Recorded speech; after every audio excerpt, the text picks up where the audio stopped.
پاکستان کی جو معاشرت ہے، جو پاکستان کے لوگوں کی اور عوام کی زندگی ہے، جو ہماری ڈیولپمنٹ کی تاریخ ہے اور ہمارے مسائل ہیں جس سے ہم گزرے ہیں، وہ میں نے ان سب کو برتا ہے، میں نے ان سب کے ساتھ زندگی گزاری ہے۔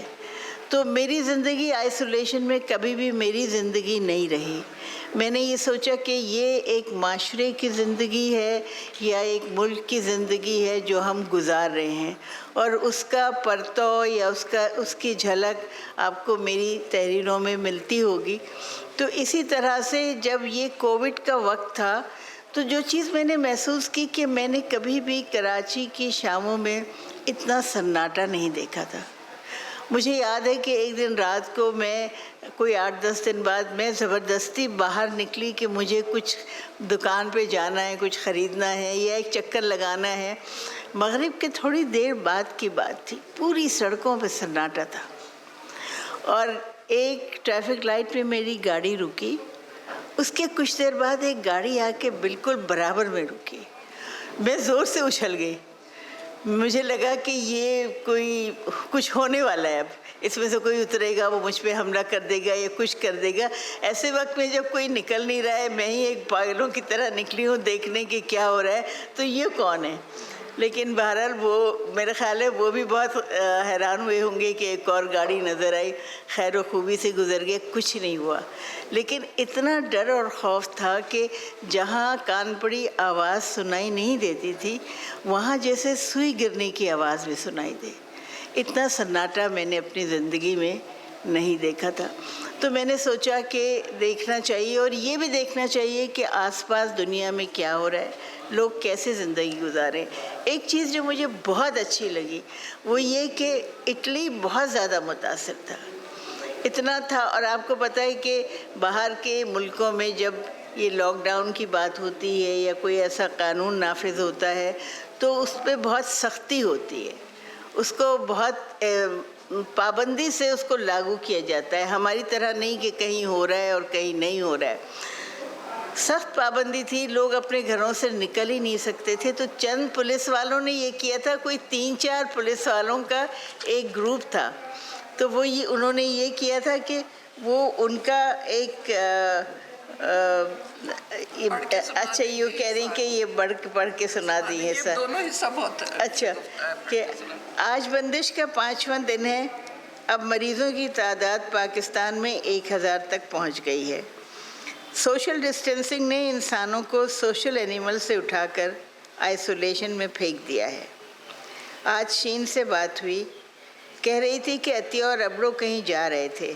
ایک پولیس والے نے گاڑی روکی اور ابرو سے کہا کہ آپ پیچھے بیٹھے۔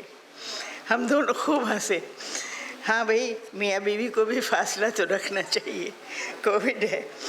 ایک ویڈیو کلپ میں دکھایا گیا تھا کہ روم کی گلیوں میں کاروں سے 4-5 پولیس والے اترتے ہیں، ایک گٹار بجاتا ہے، کوئی گانا گاتا ہے، 2-3 ناچتے کودتے ہیں، کھڑکیوں سے محصور لوگ دیکھ کر خوش ہوتے ہیں، تالیاں بجاتے ہیں اور وہ چل پڑتے ہیں۔